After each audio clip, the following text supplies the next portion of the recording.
Good afternoon, everyone. Today's Monday, July 28th, 2025. We are here this afternoon for a work session with Community Planning, Infrastructure, and Resources. I'm Kristen Stevens, Chair of the Board of County Commissioners. With me are my fellow commissioners, Commissioner Jody Shattuck McNally and Commissioner John Kafalis.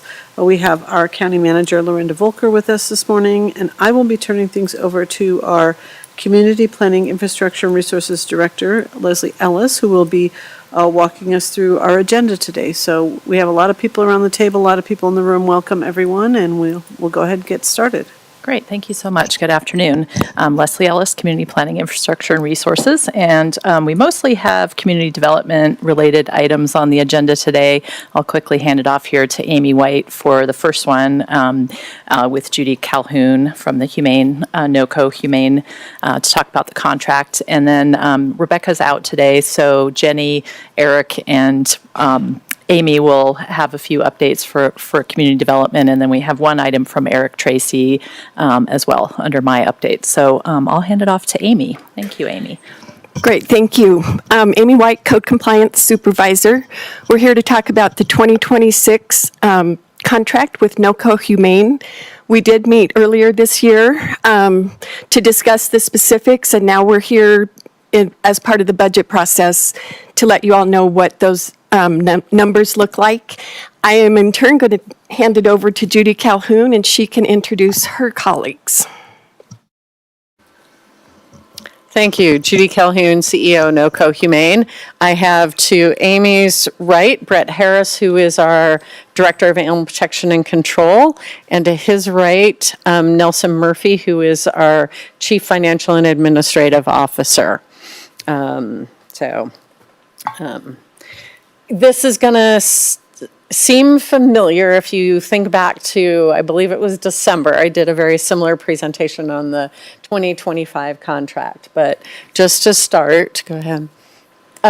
So your contracted services include animal services, so that's our animal care, lost and found, the required behavior and enrichment that we need to do, veterinary services, animal protection and control. So you get both the field response, dispatch. That includes rabies control. So we are hold the rabies vaccine repository, essentially on behalf of the Department of Public Health. Assistance in emergency services and cruelty investigations. We also do the pet licensing. Community outreach and public education are a component as well. There are a variety of support services. I did mention the rabies vaccination database, trap rentals, and then we also do dead animal pickup and disposal for domestic and wild animals up to the size of a large dog. I believe the contract is officially 100 pounds. So we don't pick up deer. But all of the smaller, And then additionally, we provide a whole variety of services to the community that are not contract related. So that's our adoptions, humane education, foster care for underage, or animals that are ill or recovering from surgery, transfer program. We do have a community dog park. We have a variety of teaching partnerships with both Colorado State University as well as Front Range Community College, primarily in the veterinary services area. But we also do some work with Colorado State University's professional science masters in zoo, aquarium, and animal shelter management. We host a variety of community meetings and events. We do have a community room that's available for rental for businesses and other nonprofits. And then as community support, we are an emergency food partner with the Colorado Pet Pantry. And we have a couple of different partnerships with Animal Friends Alliance for both spay, neuter, and vaccines. And then we do emergency planning and response. And that's the Larimer campus. Activities. So as you'll recall, the contract is done on a cost recovery basis. So your 2026 costs and expenses and credits are all based on 2024 actuals. There are a series of cost drivers for the expenses. So expenses that are related to animals, the cost driver is the intake numbers, and you don't get, we remove owner surrendered animals that are adopted, all of our transfer, so anybody transferred in, and protective custody animals are all removed from those numbers. So even if they are from Larimer County, they are not in those intake numbers. Cost driver for people, things are is population. For animal protection and control services, it's based on both a combination of hours of service and number of calls for service. Licensing is obviously licenses sold.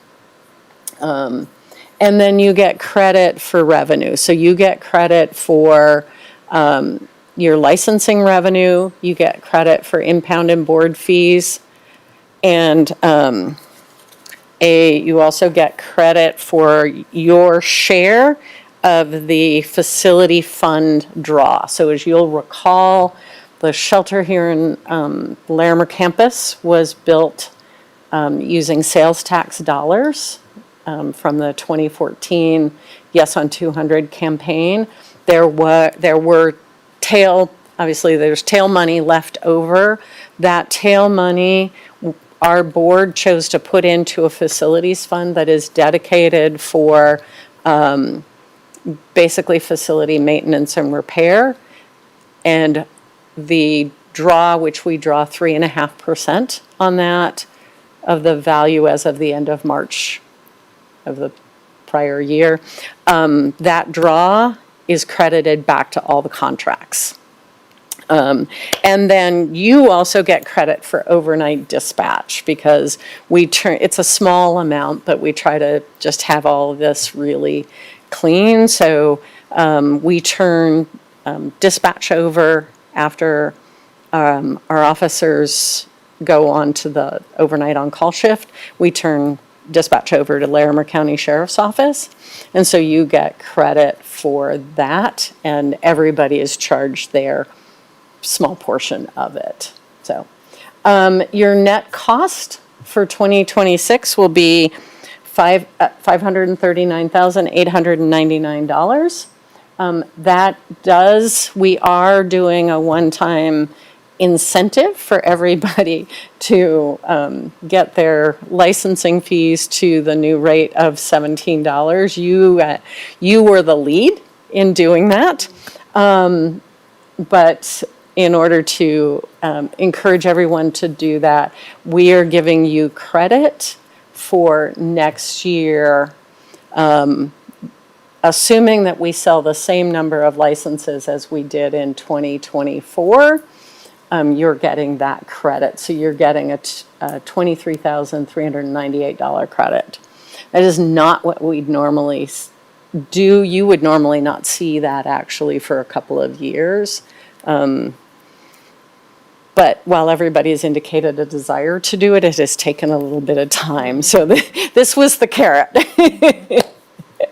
I also want to mention that in our fiscal year 25, so that's July 1 of 04 through June 30 of 05, you approved 129 income qualified senior licenses.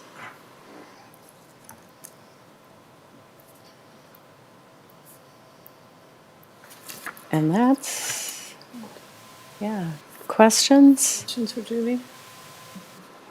You want to go ahead? Thank you, Judy, and thank you, team, for being here today. It's really important, so I have a couple of questions. Yeah. You know, myself included, but I still have my rescue from the COVID time. He's very large and he likes to herd me, but he can push me around. He probably hope he doesn't push me around right now, but he'll knock me over. And I'm wondering, I have heard on the news about people now having to maybe surrender are having trouble keeping their beloved pets, and I'm wondering about that. Are you seeing an increase with that? We have, so like pretty much across the country, but certainly here in Colorado, it's a common story. We are seeing our community intake go up, which is reducing our ability to bring in animals from other communities. Some for NoCo Humane, there's a little twist to that because of the Weld campus as well. And at this point, most of the transfers we are doing are from the Weld campus to the Larimer campus. So when we have space, because of the size and condition of their facility. And again, you're not charged for those. But we're seeing an increase in dogs. We're seeing some, but less of an increase in cats. And cats are going fairly quickly once they go up for adoption. And kittens are almost snatched up. I mean, we sometimes have folks waiting. I can tell if there's a line outside the door before we open for adoptions, and I'm like, I bet we have kittens up for adoption. And that used to only be true if we had puppies or really desirable dogs. So interesting switch there. We and many of our colleagues up and down the Front Range are seeing more of these hoarding cases. I was talking earlier before we started, we did have a case in Loveland last week. So our colleagues at Humane Society of the Pikes Peak region have seen a number of cases in their Pueblo shelter, the Riverside Animal Services, which shelters for Arapahoe and Jefferson County, or Arapahoe County, had a very large case, I believe from Thornton, just a couple of weeks ago. So that's an interesting, I don't know if those are just circumstantial or if we're seeing a change. We are continuing to see about 25% of the reasons for owner surrender have to do with housing and moving. And then the next largest category is the animal's behavior. Okay. I've not sort of gone deeper on is it dogs versus cats. Interesting, we've seen quite a decrease in the last couple of years of our rabbits and small mammals. Almost about a third decrease in those. So if anybody can figure out what to predict for this business. Thank you. I appreciate your You're insights. welcome. Commissioner Collis, any questions or comments? Yes, well, thank you very much for the work. As stated, it's very important. Two questions. One is, can you give us an example of what is considered a field response? And my second question is, how's it going overall regarding the taking over the responsibilities of the Weld County Humane Society? I'll start with the second half, and then, Brett, if you want to talk a little bit about some of the kind of different types of calls your officers see. So Weld is actually going fairly well. When we initially took over, staffing was quite a challenge. That's gotten much more stable. It's not perfect, but it's gotten much better. I'm excited to share that we are opening the Greeley Adoption Campus. So that's that boarding facility that we purchased that's on the access road of 34 in West Greeley. It's about 4,000 square feet. And that will open September 15th. So that'll give us, it's just for adoptable animals, primarily coming from the Weld campus, but some could come from the Larimer campus as well. And that'll give us a little bit more space as well as exposure to that West Greeley population. So Brett, do you want to talk a little bit about field response? Yes, thanks, Commissioners. I'm Brett Harris, Director of APC. Field responses is quite a wide range. Currently, this time of year, a lot of them is a dog locked in a hot car. It could be bites, barking complaints, animals at large, dead animals. We get quite a few wildlife calls for sick or injured birds or raccoons. Currently, we're seeing a reasonable amount of bat calls. Some of those turn into nothing because the bat just gets trapped late at night, but other times it has contact with a animal or a human, and in those cases we would collect the bat for testing. But bulk of our calls, and I guess the other one would be just strays or injured animals at large, and then general welfare concerns. In the winter, those animal in a hot car turns into the animals outside with no food or shelter, access to water, those kind of things. Thank you, that's helpful. Just, if I may, a quick follow-up, and this is from a recent event that occurred. I'm curious how you all would get involved. So a friend was walking their dog on leash. A neighbor's dog, or dog, I think it might have been two, got off leash, attacked my friend's dog, serious injuries, needing to go to the vet hospital. The neighbors have worked it out because apparently there were it was pretty expensive medical bill. But in that case, they reached out to me and said, who do we contact? I said, well, contact you all. If the event already happened and somebody called you to talk about the event, would you have a role in trying to help find a solution or mediate or making sure that folks are held accountable?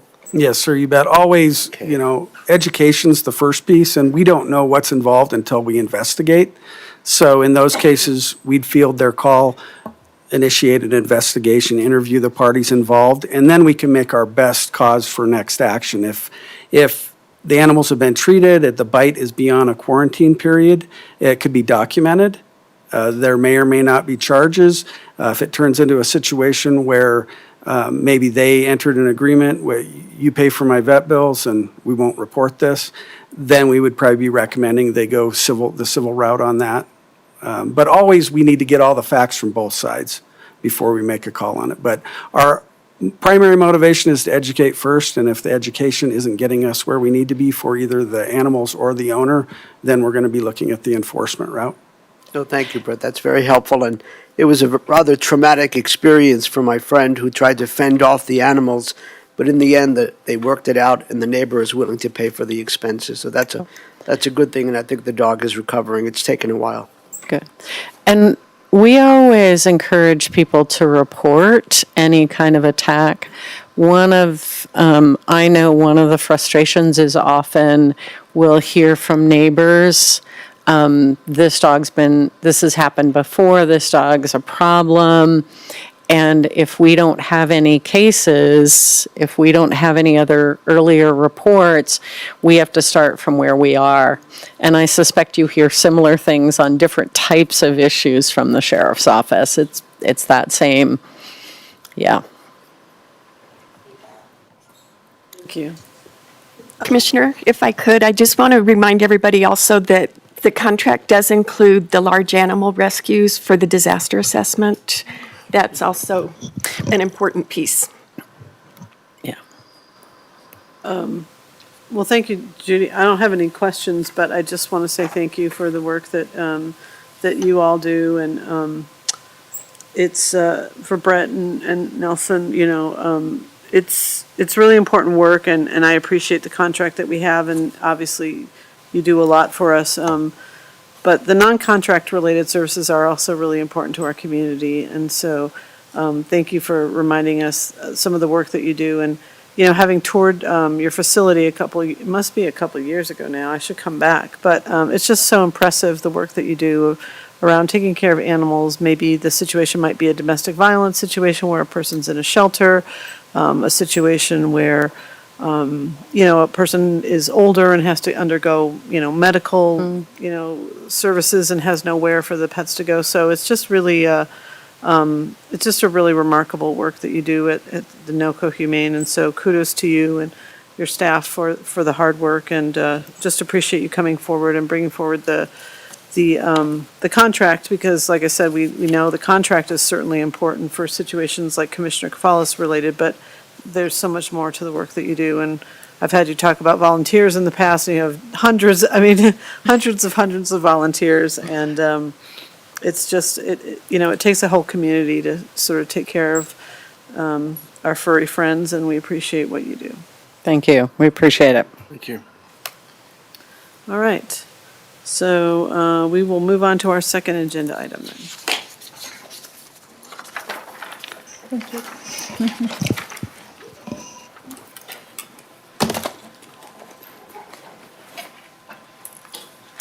Just plug in. Thanks, all. Thank you.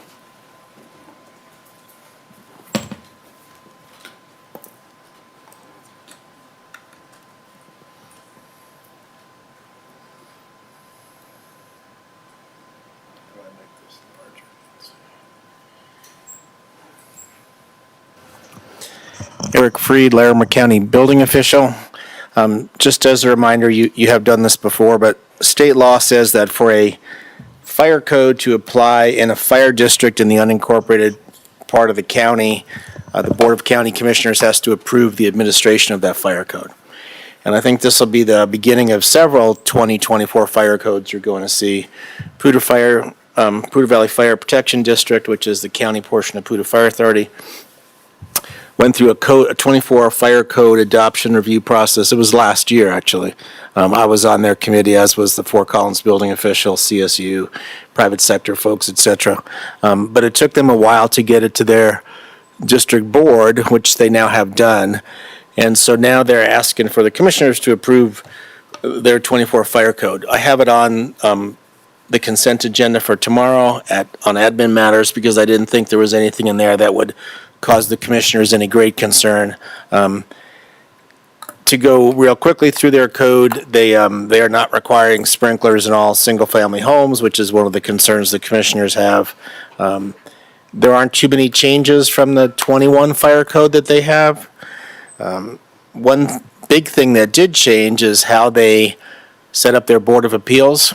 I don't know if the commissioners are aware of this, but under the old bylaws of the County Board of Appeals, it said it could act periodically as the Board of Appeals for Poudre Fire Authority. As far as I knew, that never happened, and when we talked to our county attorney's office, they were like, well, we're not sure how that even would work, because we can't really be an appeals board for another agency.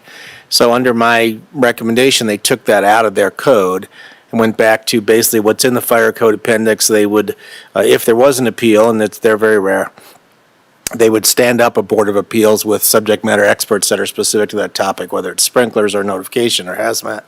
That was one reason it took so long to get through the city of Fort Collins, because the city attorneys had a different opinion as to how they wanted their Board of Appeals to work.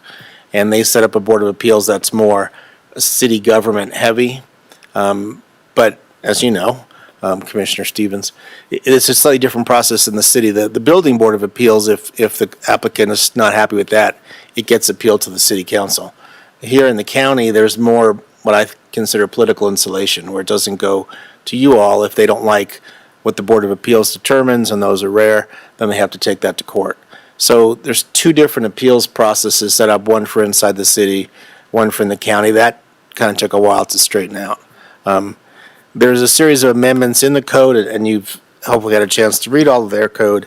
But that's been there for a long time, which reduces the size of an unsprinklered fire containment area from 12,000 down to 5,000 square feet. Basically, they don't want a whole building to be consumed by fire. They want to compartmentalize it into no more than 5,000 square feet or sprinkler it. The other fire districts don't really have that amendment, and we've asked Poudre Fire, do they still need it? Haven't things changed since the 1980s to where they have a lot more staff, a lot more fire departments, but they wanted to keep it at this point, and they said they would really look at it carefully for the next time around. In terms of our building code, because some of the other fire districts don't have that amendment, and this will be coming to you soon, I'll be proposing that those amendments only apply within the Poudre Fire District, so we're consistent with them, but outside, like Loveland Fire does not have those amendments. So if the commissioners had any questions or concerns, I could certainly address those. Otherwise, this will just be on consent for tomorrow. Just so you know, too, a whole bunch of other fire districts are updating their codes to the 24 codes. Loveland Fire, Berthoud Fire, Windsor Severance Fire, and Front Range Fire, which is Johnstown. And they're hoping to get those all at the same time, so we'll be bringing those to you in August. I don't have all those codes yet. But again, unless there's something concerning that goes beyond what's in the base code or something that I thought would be a big issue for you, I would probably just put those on consent and they would roll through. Great. Any questions? Go ahead, Commissioner. Thank you. Eric, certainly your expertise, you know these so well in all the years we have been on the board. It's interesting, your expertise in this. You kind of know these sometimes as well as the fire districts know them. It's just, I really appreciate your expertise here. I'm curious, as you and I both been following the WUI Code Board, the Wildland Urban Interface Board, and some of those changes are going to be implemented in the next, we've got an extension for 9 months, I think. Are any of these, I'm starting to see some changes at all to react or bring into consideration those new maps? I know there's still debate about that, the maps and things, but Right. looking at that being proactive. Yeah, that, I'll be bringing that to you with our building codes, and there's a joint work session with the Planning Commission in August. That's a little different, that the state code does define what they think of as the wildfire hazard area. And as I've mentioned to you, my proposal is that the county simply consider all parcels in the county to be medium to high fire danger, because almost all of them are, rather than having a little one here that's not and one here that isn't. And to amend that code that we have to adopt to take out the Class 1 versus Class 2 structure hardening and just make all buildings comply with Class 2 structure hardening requirements. And I've actually been in touch with Carrie Dan, the Loveland Fire Marshal, because we work very closely, and she was on the state board. And she's planning to do the same thing with the Loveland Wildfire Code, so that our wildfire code and theirs would be 99% the same, which should make things a lot easier. Now, that does bring up a question that I hadn't thought of until Friday when I was talking to Fire Marshal Dan, and I posed it to our attorney's office, but they don't have the answer yet in 2 days, which is that wildfire code a fire code that the Board of Commissioners has to approve a fire district applying in the county? And I'm not sure if it is or not. It's a fire code, it's a building code. We are planning to have a meeting August, I forget, Amy White helped set this up, August 25th? 18th. A follow-up meeting with all the fire districts and the other building departments to talk about how we're going to jointly administer that code. Yeah. Because state law gave us an additional 6 months. But because we already have those wildfire hazard amendments in our codes, I'm proposing to adopt ours just with the regular code package. We don't have to start from scratch. All the other building departments and fire districts outside of Loveland have to kind of start from scratch. So, we can adopt ours, and then what I'm hoping we do is we get a series of intergovernmental agreements with the fire districts where they say, you know what, county building, why don't you enforce the construction hardening requirements in the county, because that's what you do. And our sheriff's office also wants to administer the site and area requirements, the vegetation and the defensible space. But we'll have to work that out with the fire districts, because if they want to, that's where it gets tricky. You could have 2 different entities adopting the same code with slight differences and administering them differently, and that would not be good for customers, in my opinion.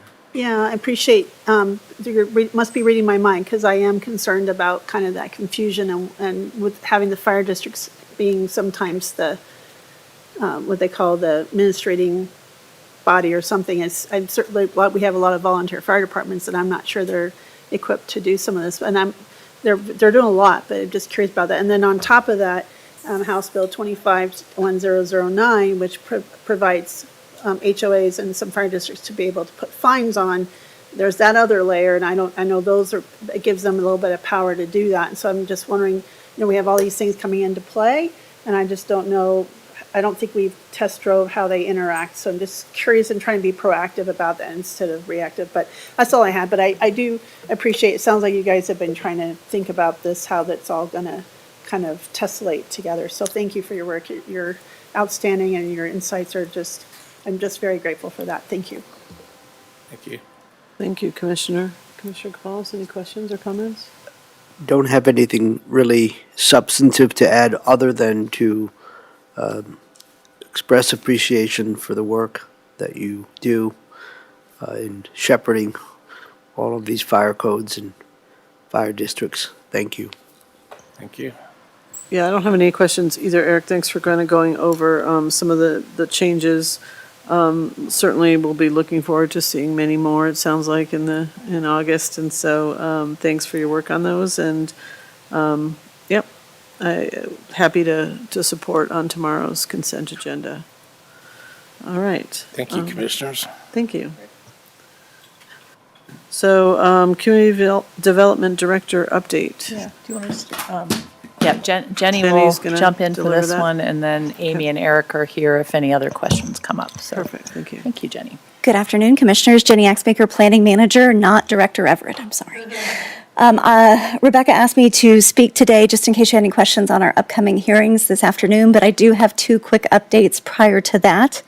The first is just to let you know we're starting to get information that we'll be receiving technical review applications for a couple of our 1041 cases that you all reviewed this spring. So the Thornton Water Pipeline will be submitting here in early August, as well as PRPA's turbine project is anticipating to submit later in August. So I just wanted to give you a heads up that we're starting to see some step 2 progress on those cases.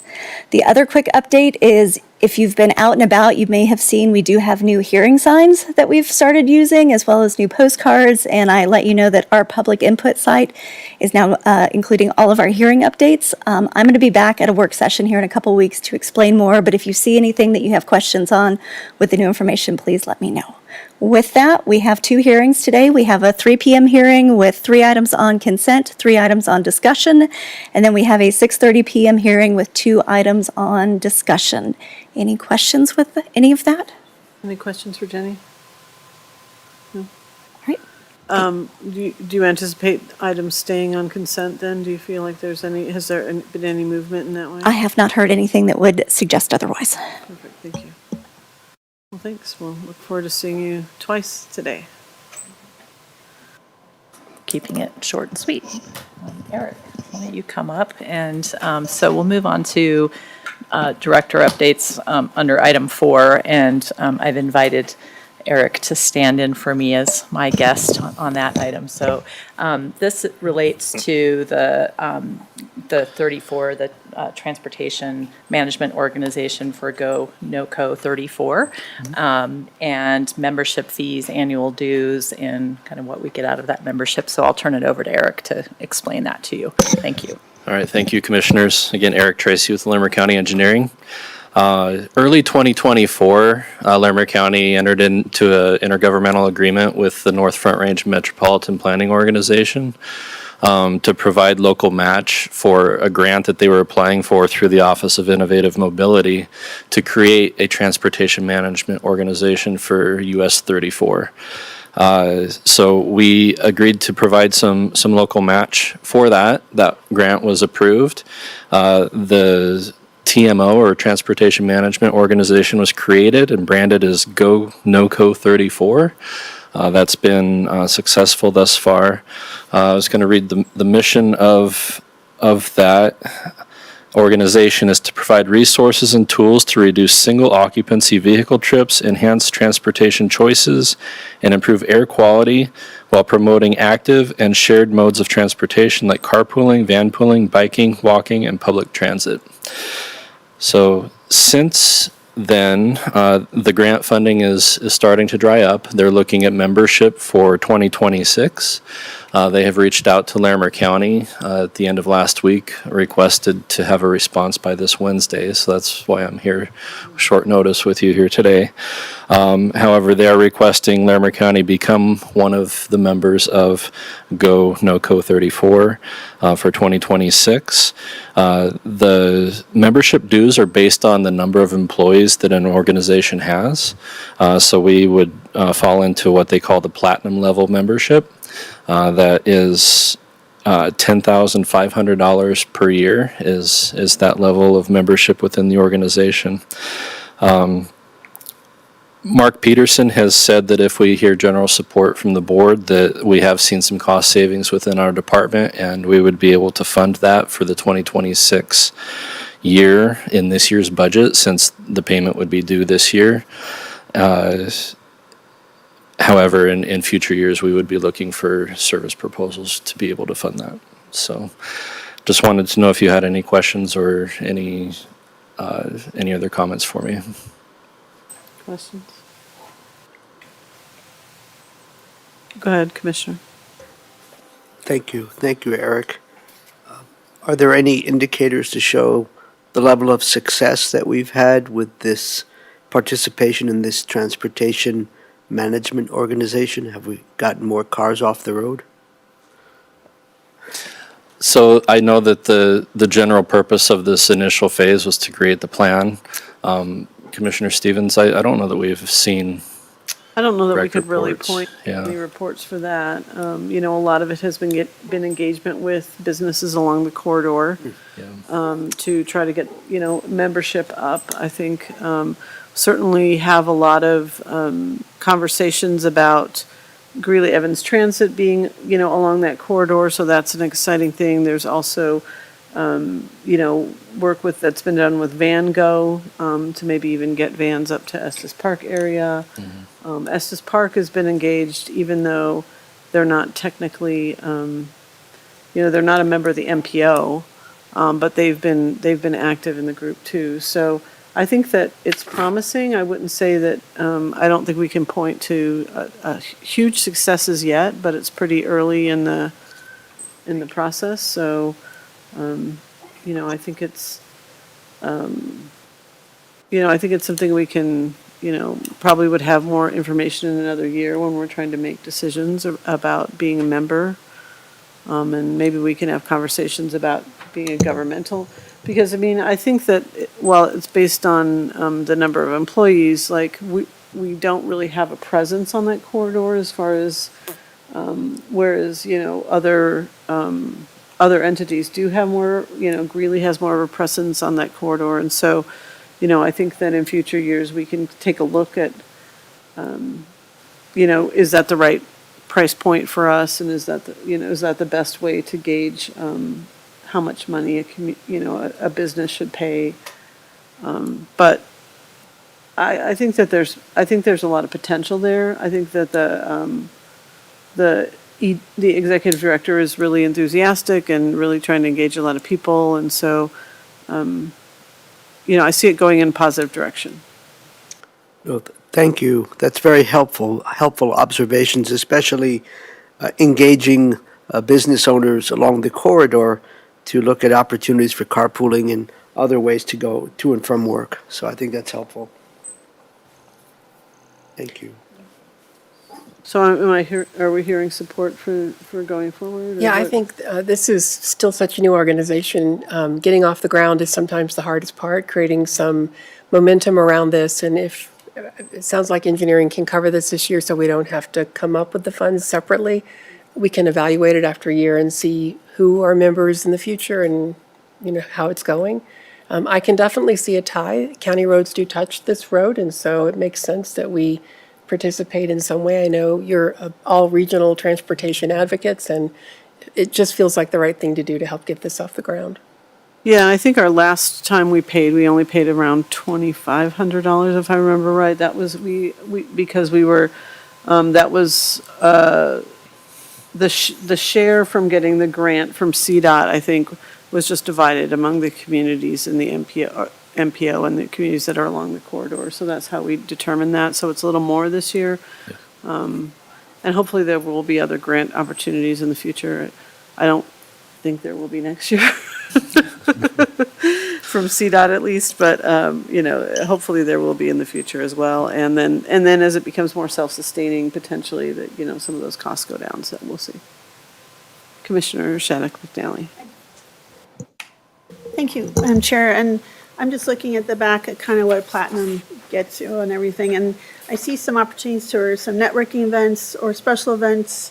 I know Commissioner Stevens is our liaison to that, but I'm kind of the backup alternate. And it would be kind of interesting, or will we be all invited to come attend some of these events so we can learn more about, since it's fairly new and still progressing. I was wondering, maybe we can get to attend some of these so we can learn more. Is that possible? Yeah, I believe, yeah. Okay, thank you. Yeah, some of the networking events have been to get new businesses into the TMO, right, and to spread awareness about what a TMO does and education pieces, but you would certainly be invited, some special events, like I think they had a Bike to Work Day already that they hosted and some things like that, but we can certainly make sure that those invitations go out to everyone. Okay. Thank you, All right. Eric. Thank you. Thanks, Commissioners. Two other quick items. One is I left a copy for you of the polling results from the transportation survey up at the dais. I'm not planning to talk about that today, but we will have our consultants and team here next week, a week from now, and just wanted you to have a chance to peruse that and see if you have questions and let us know, but we'll dive into that in depth next week.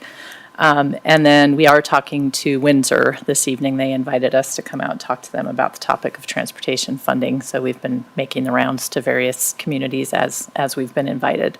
And then I also wanted to let you know that Dwayne Penny is doing an update on solid waste and recycling up in Estes on August 6th in the morning, and maybe that members of their council or the mayor may attend as well. So we wanted to let you know in case there was interest.